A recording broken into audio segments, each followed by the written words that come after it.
राजा वीरेंद्र सिंह का राज्य सूर्यगढ़ एक स्वर्णिम घाटियों से भरा हुआ, चारों ओर पर्वतों और नदियों से सुसज्जित प्रदेश था। राज्य में हर सुबह सूर्य की पहली किरण सूर्य मंदिर के शिखर को चूमती और वहीं से पूरे राज्य को प्रकाश, जीवन और आशीर्वाद मिलता। लोग कहते थे, सूर्यगढ़ में सूर्य केवल आकाश में नहीं, राजा के भीतर भी बसता है। वीरेंद्र सिंह जन्म से ही तेजस्वी था। जब उसका जन्म हुआ तब एक दिव्य साधु आकर बोले, यह बालक एक दिन 3 देवियों के समान स्त्रियों से विवाह करेगा, लेकिन एक ही रात उसे 3 रास्तों में से धर्म का चयन करना होगा। और यह कहकर वे अदृश्य हो गए।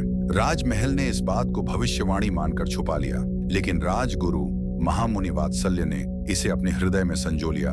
वर्षों तक वो अपने लिए एक उपयुक्त रानी की तलाश करता रहा, और जब समय आया तो भाग्य ने एक नहीं 3 सुंदर, बुद्धिमती और विशेष कन्याएं उसके जीवन में ला दी। रानी चंद्रलेखा त्याग और शीतलता का स्वरूप। वो जब चलती थी तो लगता था जैसे चंद्रमा की चांदनी धरती पर उतर आई हो। उसकी आंखों में अपार शांति और करुणा थी। वह कभी राजा से कुछ नहीं मांगती थी, सिवाय एक बात के, सच्चाई के साथ जीवन बिताना। वह देवी गौरी के समान थी, जो प्रेम करती है तो समर्पण करती है। उसके हाव भाव, उसकी वाणी, उसकी वेशभूषा, सब में सादगी, त्याग और संयम था। वह रानी नहीं, धैर्य की देवी थी, जो राजा को उसके क्रोध और लोभ से बचा सकती थी। तेज और न्याय की ज्वाला अग्निशिखा उस स्त्री का नाम था, जो धर्म के लिए तलवार उठाती थी। वह रानी कम, एक योद्धा अधिक थी।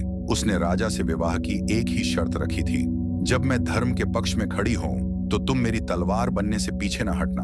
वह देवी दुर्गा की तरह थी, जो नारी को केवल सौंदर्य नहीं, शक्ति मानती थी।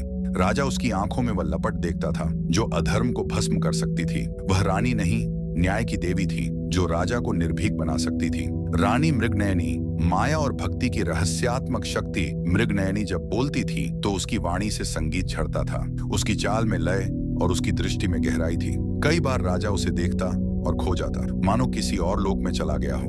वह देवी सरस्वती और काली का संगम थी। सरस्वती जैसी ज्ञान की देवी और काली जैसी रहस्यमयी, जो मोह और माया दोनों को अपने भीतर समेटे रहती है। तीनों से राजा का विवाह एक ही दिन हुआ, लेकिन विवाह के तुरंत बाद तीनों रानियों ने एक अजीब शर्त रख दी।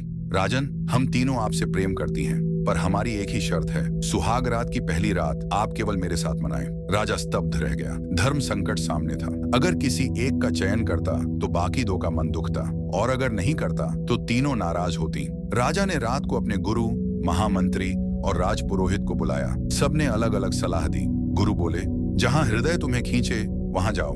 महामंत्री बोले, जिसके साथ राज्य के लिए भविष्य उज्जवल हो उसे चुनो। राजपुरोहित बोले, यह कोई युद्ध नहीं, यह भावनाओं की परीक्षा है। राजा सोच में डूब गया। रात ढल रही थी। महल के 3 कोनों में 3 अलग अलग कक्ष सजे थे। तीनों रानियां प्रतीक्षा में थीं। अंततः राजा ने एक निर्णय लिया। वह सबसे पहले पहुंचा रानी मृगनयनी के पास, पर वहां जाकर उसने जो किया वो सबको चौंकाने वाला था। उसने मृगनयनी के चरणों में बैठकर कहा, मुझे क्षमा करो, मैंने तीनों से एक साथ विवाह किया, पर यह निर्णय केवल आकर्षण पर आधारित था। आज पहली रात है, पर मेरा कर्तव्य है कि मैं पहले तुम तीनों को जानूं, समझूं। किसी एक के साथ रात बिताना नहीं, तीनों के सम्मान की रक्षा करना ही मेरा धर्म है। तीनों रानियों को राजा की यह बात सुनकर क्रोध नहीं बल्कि गर्व हुआ।